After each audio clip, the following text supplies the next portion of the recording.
T1, they did their duty in doing the Aurora and Yone bans and threw in the Nico as well, as both Knight and Faker are very good on that champion, as well as on Encaria, this flex pick. But I'm really curious, will they still ban the Nico once again? I think it's Kalista. I think they'll take it away. I think it's proven to be too strong in this series, and I don't think they're going to allow it to go through. Honestly, I agree with you. I just think that the Kalista is just such a powerful bot. We had the same conversation where it's a question of, do you trade Kalista for Jax? And then T1 couldn't find much success from the Jax pick, and BLG really made the Kalista work for them.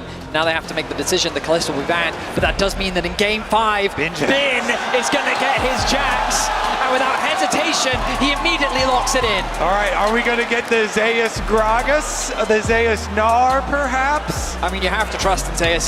He's shown that his Gragas is an effective answer into the Jax.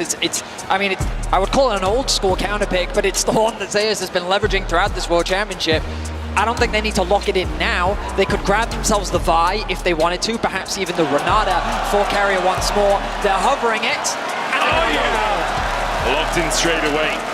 Bin lays down the gauntlet and Zeus immediately answers. Bin has only lost 3 times on his Jax this year. Twice against T1, once against Genji. And now we'll see if Zeus can stand in his way once again.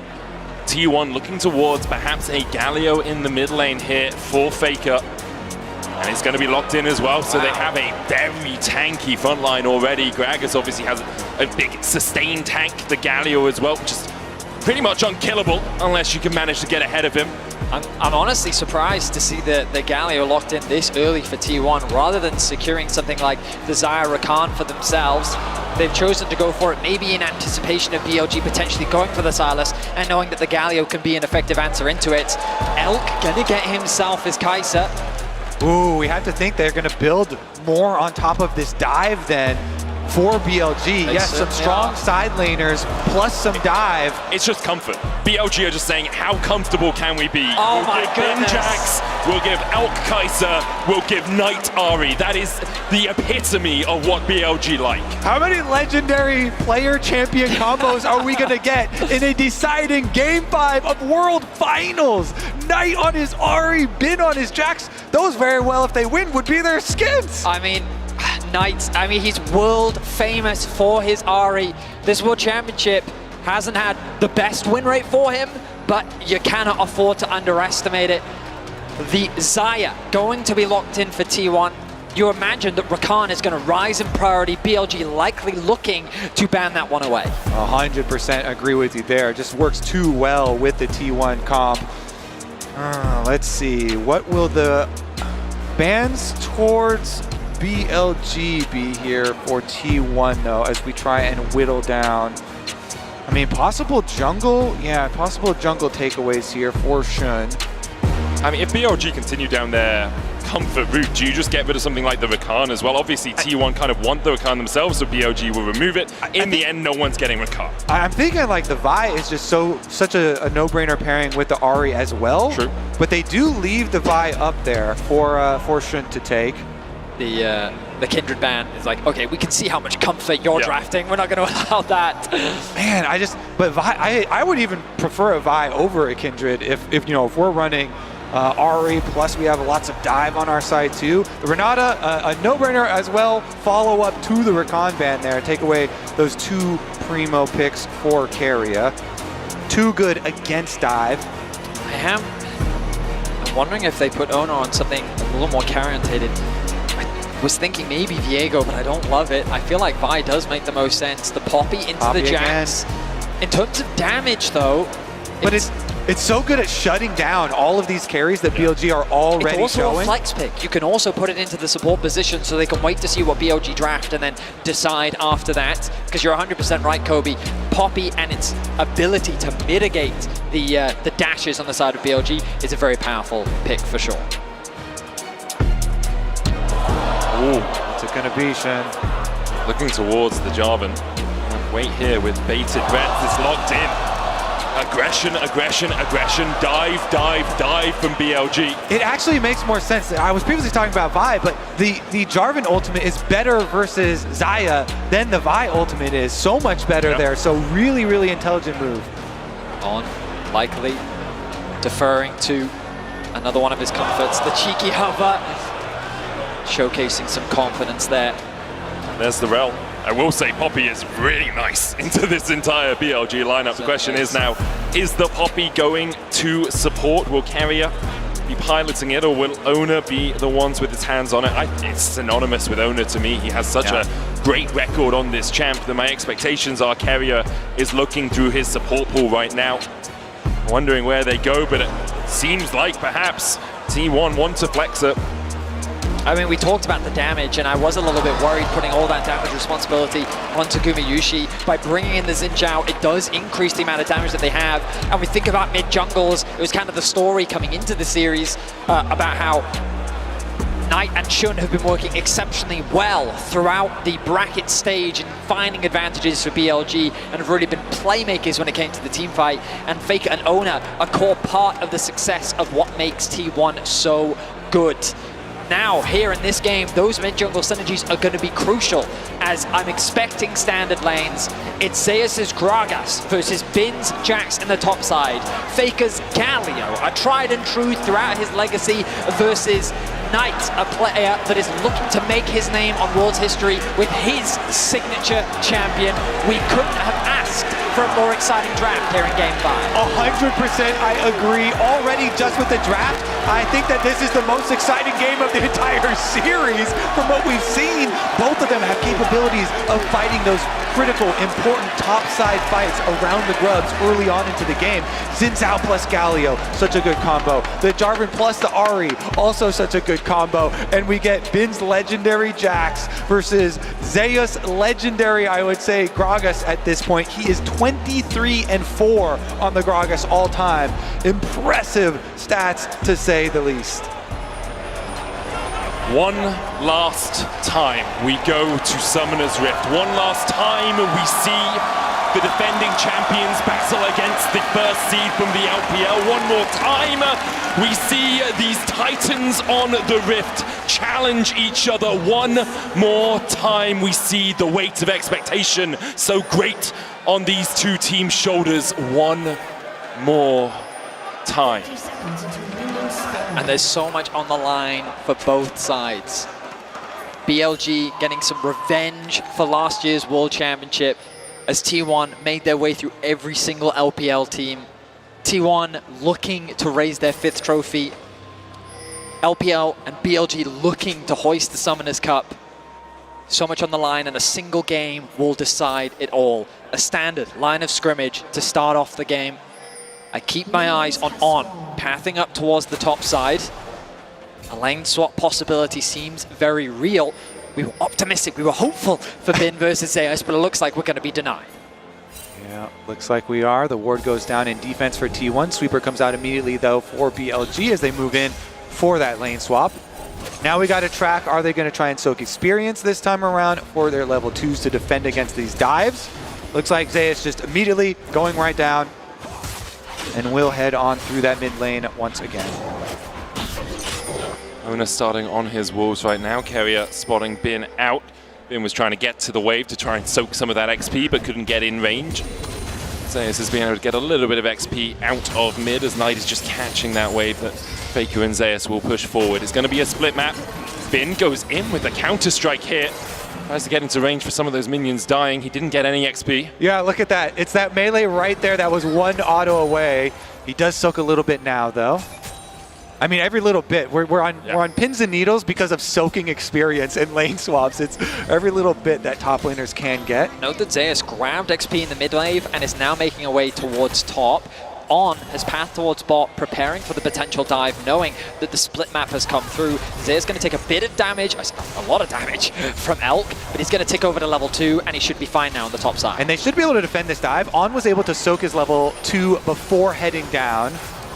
There's so much CC with a Rel plus Jax. I think that Elk's already swapping as well. So Bin's going to get level 2 here.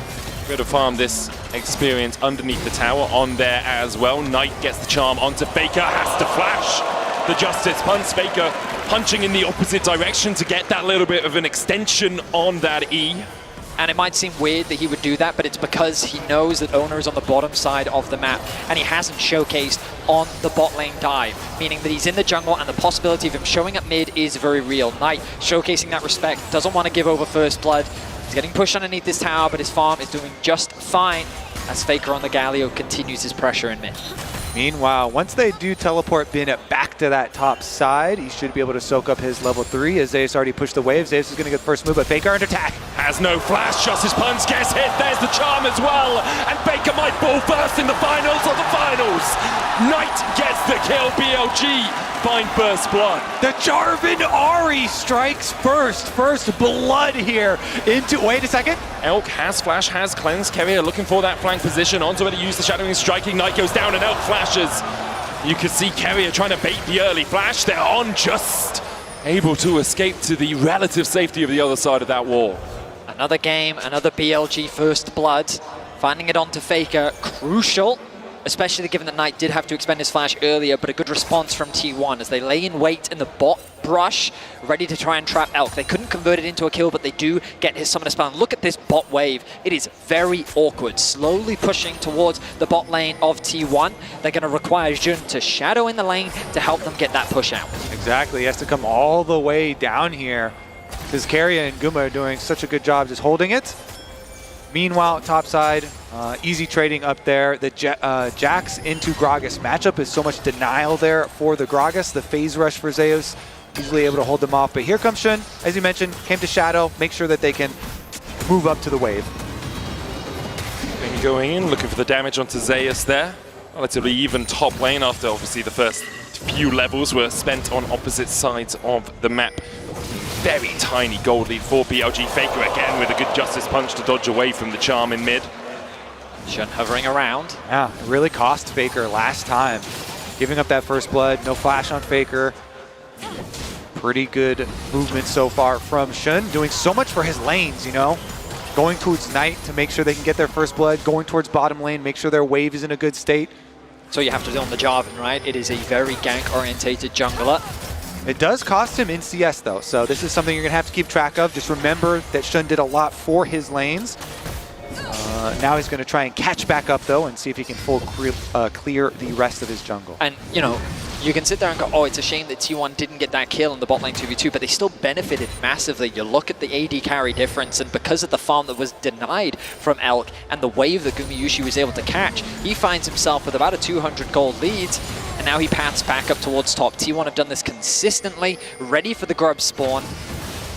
Faker ticking over to level 6 very soon. Nice trade onto Keria. It's going to make this contest of the grubs very difficult for T1, but Oner has found an angle onto Bin. Bin has the flash here. Oner dash forward with that audacious charge. Hits him with the Wind Becomes Lightning. There is the counter strike out from Bin. Oner happy enough to eat that. You can see the TP coming in from Zeus as well as T1 are bringing more members up towards the top side. Faker has the hero's entrance to come in from mid. On looks for the engage. The flash away is T1 disengaged for the moment.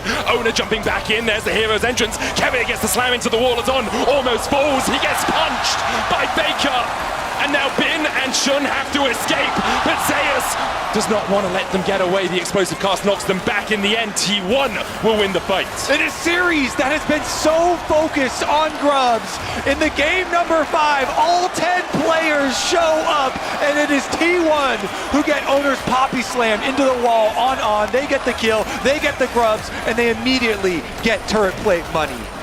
T1, even though they conceded first blood, they set up for the grubs extremely well, and BLG got caught off guard. You feel that, Vedius? That is a wave of T1 fans. We look back at the replay. Oner walking into darkness, but he knows he has the support on. Not quite connecting on the stun. It could have been crucial, especially with Knight right there for the follow-up. The Galio ulti comes in, the connection into the wall, and then Faker securing that first kill. Yeah, and it's Keria Poppy this time around, of course. He's the one who got it, and the grub secured. T1 with the early game lead secured. The reason we're so focused on that is because you can balloon these gold leads so quickly, but Faker under attack! does have the flash, will punch forward. Justice Punch coming out on, misses the crash down. The charm connects though, and the chase continues as Shun dives forward. Faker save the flash, and in the end will use it to dash out of Shun's engage. I can't believe in a 4 versus 1, he's still able to get out. The charm doesn't quite connect. Knight, though, very healthy, able to get the push, means that BLG should be able to secure the first dragon of the game. They haven't actually set their sights on it. No TP available for Faker. I am a little bit surprised. The bot push is going to come through for Gumayusi, who has sticked over to level 6. BLG, right now, resets come through. Elk making his way back towards bot now. More turret plate money, more demolish procs, void grub passive. See just the pressure that Faker's absorbing in the mid lane. T1 now using that to garner a 1.7k gold lead. Gumayushi's been picking up plate after plate. Ona now looking towards this bot side. Elk yet to hit the level 6, still half a level of XP away. Elk has to run, supercharges his way back in the lane. I mean, the Xayah is just so far ahead here. 2 levels for Guma over him, not to mention all the extra gold, the biggest gold lead holder on the team. So much to know. Oh, Carrier goes in and down goes on. Carrier turns him up. And the question is, will Elk stay around because he's still not at that level 6? I mean, a masterful performance from Carrier in the top lane grub fight along with this play in bot. He is just finding those angles for Poppy to connect into the wall. T1 find another kill, extend their gold lead to 2k, and they'll secure the first dragon of the game. And it is a very tall task here for BLG to get Elk back into this game. Xayah is so weak early on, and being denied so much early into this game, it's going to be very hard for BLG to get their dive comp really online and get him scaling up into being a threat. Very far in the future, you're going to have to look before Elk is really a danger. Knight felt the pressure of this position last year on JDG in the semifinals. It was T1 that denied JDG the Golden Road. Hoping to get revenge, he is one of the players that we will be keeping our eyes on as this game continues. His Ahri has been able to turn around some incredibly difficult games before. The pick potential is real, but right now Guma is just going for it. Oh! Carrier with a good set fast person. TP coming in from BLG as they look there he comes to make the play. Spear rush forward by Knight, holding the charm, doesn't get stunned. The charm hits Carrier. Flash forward with the counter strike. Carrier falls first as Gumayusi brings the feathers back and almost takes down On. Ona caught underneath his own tower, but he will fall even in the cataclysm. BLG find 2. Guma's walking away wounded. And just as we talk about him, he makes the play happen. 3 kills now for Knight. A fantastic TP to bring BLG back. Speak his name and you will invoke the magic of Knight's Ahri. That just fully funded Malignance and the shoes upgrade. Lucidity acquired. That ultimate cooldown now for Knight will be so low. T1 though, looking back at the grubs, they want to get at least 4 for their Void Might spawn. Despite a really good play there from BLG. I mean, yeah. The bot tower falling means that there's a huge wave as well. Knight forced to catch it, doesn't have the TP. Bin and Knight committing all of their summoner spells to make this play happening. The idea of shutting Gumayusi down is so important because of how much of a threat he is. Bin gets a nice flash, 2-person stun off, and they give the initial kill over to Knight. On's then able to disengage while Gumayusi does get away. Knight's able to secure the second kill as well. The kills in favor of BLG, but the gold still in the hands of T1.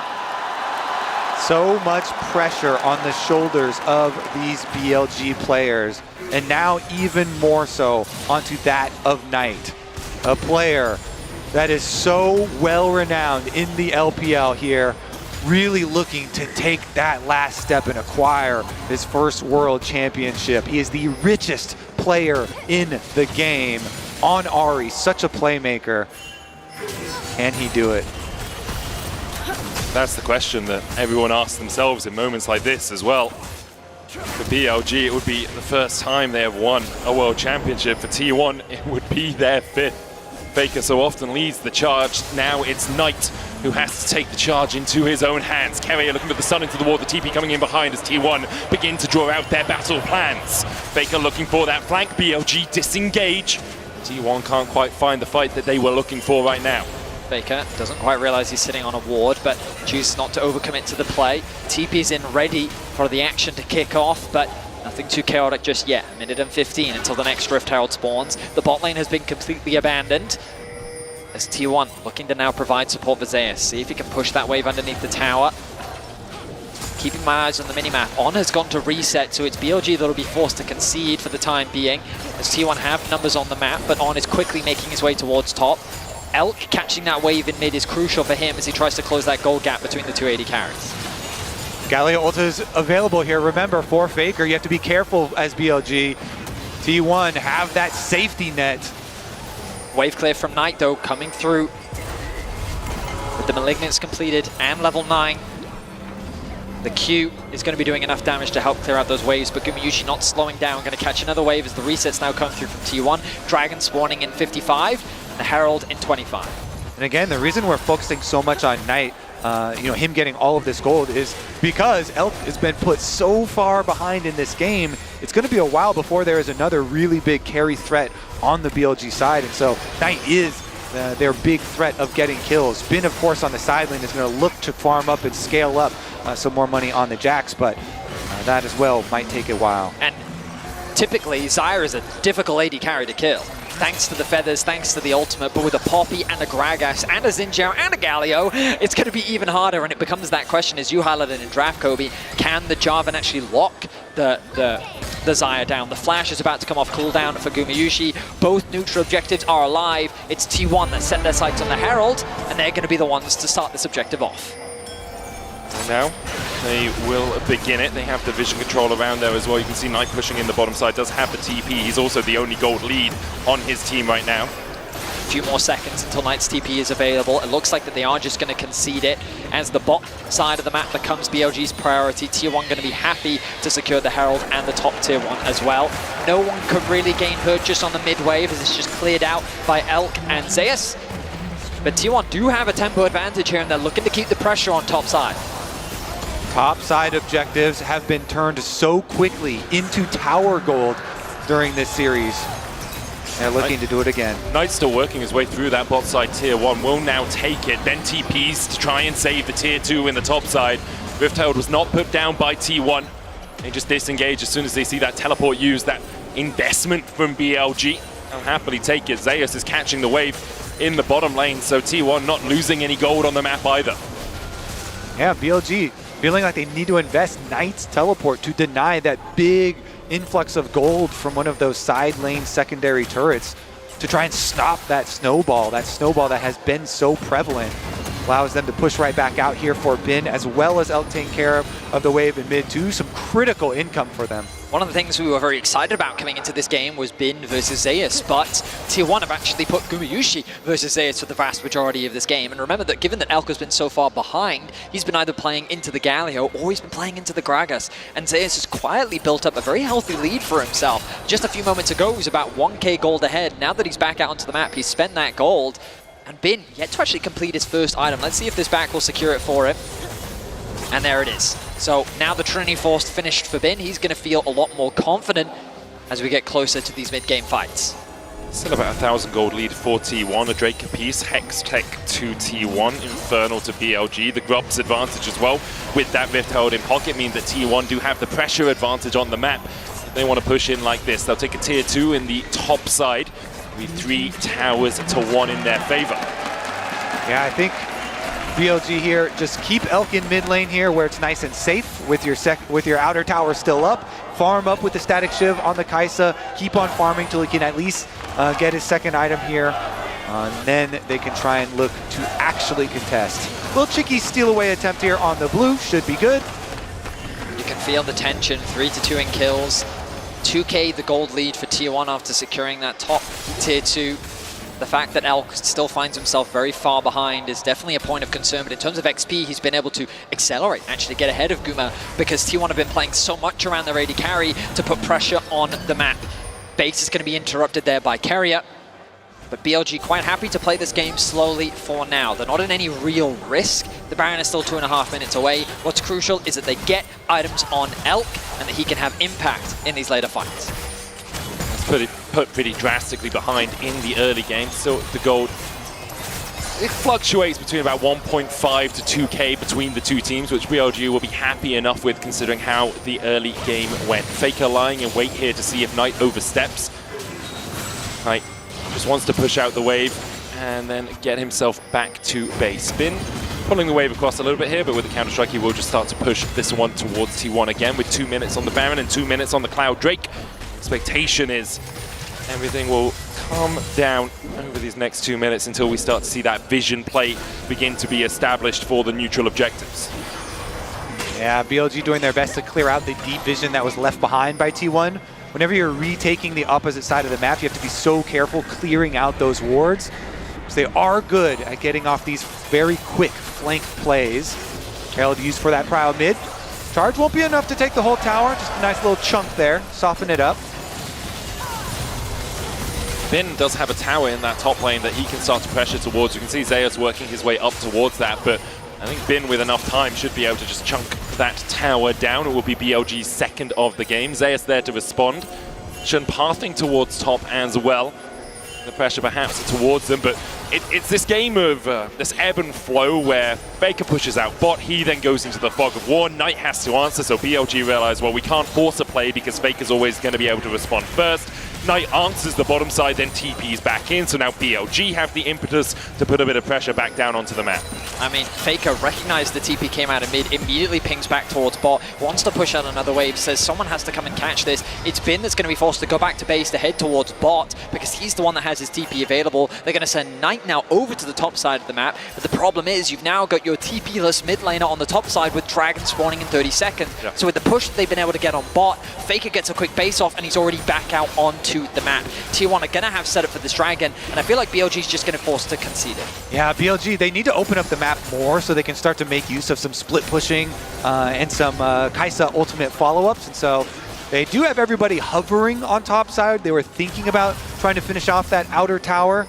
They don't want to overextend too early for it, though. I think that they should commit to it, though. T1's obvious play next should be towards the Dragon. They've set up good vision towards it, and Knight knows that he doesn't have TP and he's on the top side of the map. They will spot out Faker as Bin and Zeus go back and forth on trades, but you're seeing how effective this Gragas is. Cosmic Drive Fimbulwinter is doing a lot of work here. They get the knockback as well. Carrier with the Sunfast presence, but Shun is here to try and help out his top laner. That Fimbulwinter Cosmic Drive combination is causing a lot of headache for Bin. That and the phase rush, some very useful tools for Gragas to always keep you at arm's length or belly's length in his case. Meanwhile, Knight did end up finishing off that outer tower, that extra gold that they wanted in payment for the Dragon. So they still got a bit of what they wanted. BLG kind of giving up the minimum amount here in order to still get some trade back.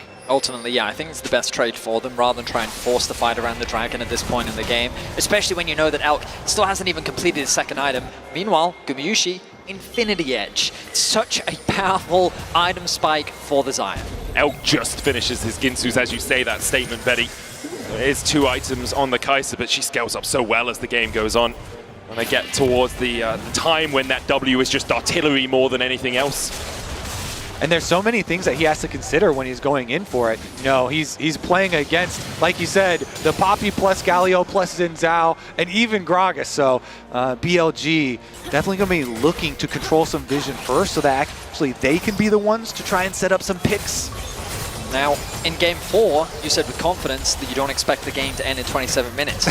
I feel like this game isn't going to end in 27 minutes. With how tense it's been so far, with clear win conditions laid out for both sides, the 4th Dragon of the game is where I expect a lot of action to be happening. In the meantime, both teams are prioritizing farming, looking for outer objectives, and ideally, if either one of them could break open that mid tower, that would be great. But in terms of the siege, I think that it's not easy for either side, given the amount of wave clear that they do have. But that point of tension continues to build up as both of these teams fight for that crucial edge to help determine who will be the 2024 World Champ. For Elk, for On, for Shun, for Knight, it's their first time here in a Worlds final. Knight has fallen short a couple of times in the past for T1. Obviously, they were here last year. They've been here 3 years in a row. Weren't able to win it in 2022, but in 23 they dominated Weibo. They dominated the LPL. And just take down 4 teams in that year, and now 3 teams in that year. Now, alongside that top esports, looking to add BLG as a name to that list, but BLG have not lost a best of 5 versus T1. They just haven't played them at Worlds before, and here we sit 23 minutes in on a knife edge between these two titans. Reminder how close BLG was without Knight. The whole idea behind bringing Knight into this roster was to help push them over the edge, to give them that last bit of power needed to get them to where they are today. They've ultimately built this roster to get to this point against, as Azael said on the desk, possibly the greatest roster that League has ever seen in history with their continued international dominance. Meanwhile, the T1 roster here. Legends already with making 3 World Finals in a row, looking to win 2 back-to-back. And we get the side lanes traded. Jax on bottom side, Galio on the top side. Mid lane waves traded back and forth as we just build and build to this crescendo of pressure in our final game of the year. It's crazy that it's all come down to this. So many comfort picks on both sides. The Sunlit Sky now finished for Bin. 2 items finished for him. Junglers starved of gold a little bit, as we often see at the highest level. If they could secure that second item ahead of this crucial fight, that would be absolutely huge. Both now fighting for vision. Resets come through for Zeus. He's making his way back out onto the map. Has the arm guard, a crucial pickup, providing a little bit more durability and just time-wasting potential in the upcoming team fight. Dragon a minute away. We get ever closer to that crucial objective. Arm guard also finished for Knight. The bot wave pushed in. Elk not yet completed that Nash's Tooth, meaning he's not quite at the point of that consistent poke that we often see from the Kai'Sa. He's almost there. Has the blasting wand, has an amp tome as well. Gumayushi on the other side, sitting on a Zeal alongside his IE in the Essence Reaver. It feels like one of those games where a single fight's going to decide it, you know? As soon as the team starts snowballing, it's a Drake into a Baron, into a few towers, into a gold explosion. And I think that's why we see both teams so tentative about making that play. Obviously, no neutrals really up apart from the Baron for them to fight over right now, but there's a lot of this bouncing waves back and forth without really finding purchase. And the first step before T1 can go take this dragon is they have to secure vision on the Baron. Because of the Rage Blade being completed for Kai'Sa, you can actually burn through Barons and neutral objectives very quickly. And so that's why we just saw these last like 30 seconds, 40 seconds of T1 really trying to make sure that they will have an early alert system if BLG try and do a cross-map play on them. Bin ticking over to level 15. Zeus sticking around very deep in the bot lane because he's got full information as to where all 4 of the members of BLG are. Poke back and forth over the control wards, but the vision will be denied from T1. Critical defense of their vision here from BLG. But then T1 immediately fight back. They reclaim control over that space. Control ward still sitting in the inventory of Carrier, but crucially, none left for BLG. I'm sure On would love to get a quick reset off, but I don't know if he's going to be given the time to do so. Pings coming down from the side of T1 of the bot side jungle. Zeus finds On, Shadowing Strike going in, the crash down as well. Bin looking for the follow-up here onto Zeus, the hero's entrance, and On just oversteps. Gumayushi sends him back to the fountain, and now BLG have to play a 4v5 if they want to try and contest. I think their decision will be not to.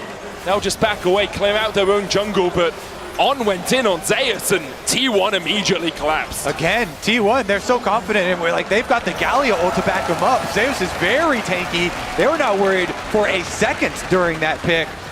On definitely bit off way more than he could chew, and that is a 100% sacrifice of the dragon, of the objective. Critically, it is just putting T1 to that soul point and not breaking the game quite yet. Gumayushi picking up the Phantom Dancer, immediately swapping it over for the Navori Flicker Blade. Help securing that kill, giving him a nice injection of gold. You can hear the support from T1 from the crowd. The BLG supporters ever present in the arena as well. You have to believe that T1 are very confident in their team fight and their strong setup here. I mean, why wouldn't you with how strong Gumayushi is? And so that's why maybe you see BLG wanting to rush into some picks whenever they see anyone, because they do kind of feel that unspoken mounting pressure facing them. You can feel as well, just kind of on the map how T1 is slowly but surely beginning to gain more control. BLG feels like that they're being pushed back even further onto their side of the map. And T1 remaining calm. Of course, this game is far from over just yet. That deciding fight is yet to happen.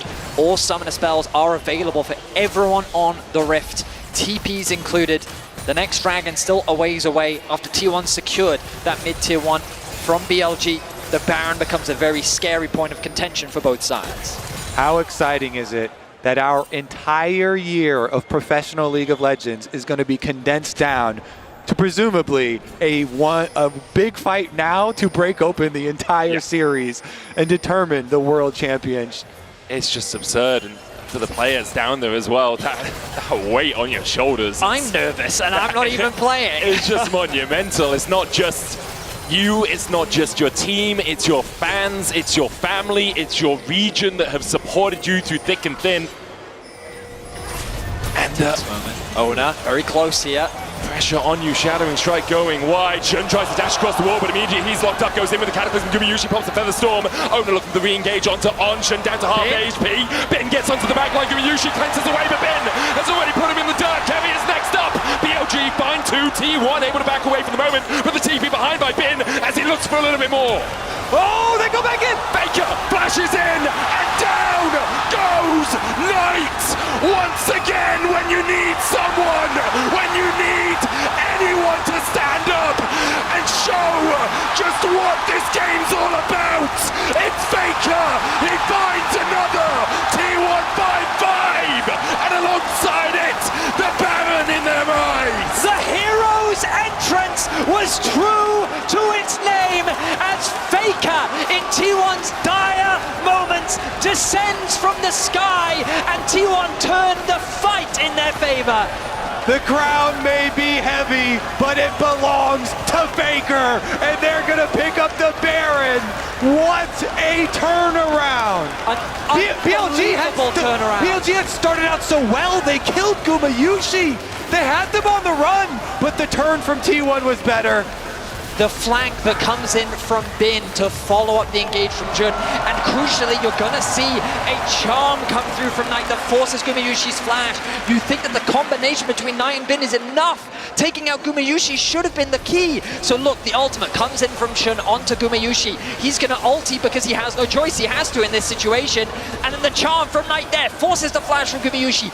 Bin sees the angle, so he flashes, sidesteps the knockback, and he's able to work with ult to get the kill. And at this point you think the fight is over. Exactly, then they're on the chase. Knight goes, he just barely doesn't have the range on his charm onto Oner, and they're teleporting for the pincer, but just as they're teleporting and Bin has to walk back to the fight, that's when T1 turned. Such fantastic play and such confidence. The TP, the awareness from T1 to realize that that TP was a mistake, and then to create the collapse to turn it in their favor. Unbelievable turnaround from T1. Teleport, the 4-second channel time, and T1 strike. Wait a second, topside, Zeus under fire! Zeus caught out, killer instinct in by Elk. BLG collapsing, 4 members strong, the hero's entrance. Oh, Zeus! Faker joins the fight! Elk with the stopwatch, Faker in the middle of them all, and it seems like death may have arrived, and his name is Faker! He's here for your lives! The rest of T1 begins to collapse, Faker's gonna fall, as he pulls the stopwatch, manages to buy himself a second. Oner here to save his mid laner once again, and Faker still stands! He has ascended! He stands above it all! And he looks hungrily at that world's trophy! The unkillable Demon King! Unkillable one more time! Unbelievable once more! How does he keep doing it? I mean, with the Baron buff, 4 members dead, it's only Knight left to defend his base, his crumbling kingdom at the hands of T1. An inhibitor will fall, and T1 set their sights on the Nexus. Knight goes in with the Spirit Rush, lands the charm as well. The first Nexus tower's fallen, and T1 are just looking for the prize. They're hungry for it. T1 are the past, the present, and the future. A new era, the same empire.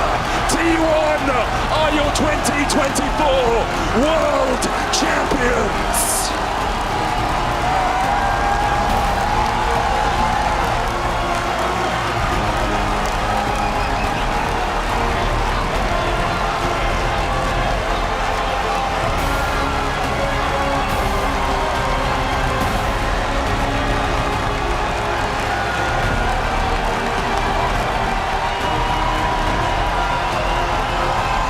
3 World Finals in a row for this roster. 2 of them victories, Vedius. Crazy accomplishments from this entire T1 roster. And just the way that that game ended, for Faker to make the plays that he did, he is the GOAT for a reason. And this will be his 5th World Championship title. We are witnessing such a legendary resurgence from T1. A new era for T1 and an incredible performance.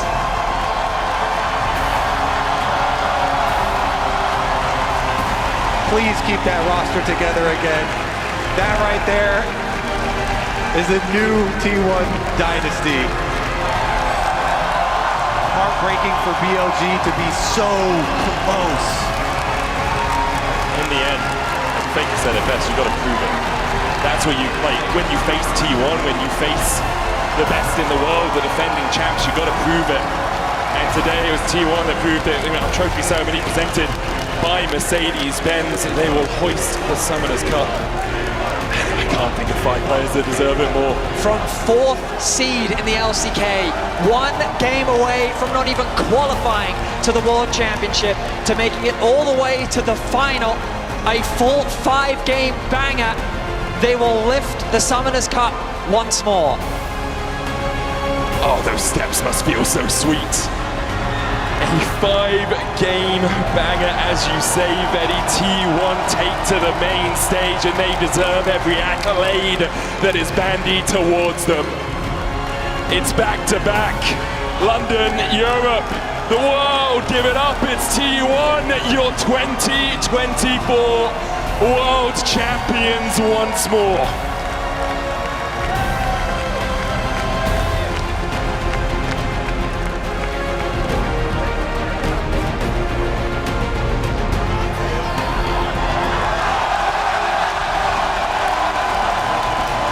Baker said, "This one's for you." I think it's a little bit for them as well. A little bit.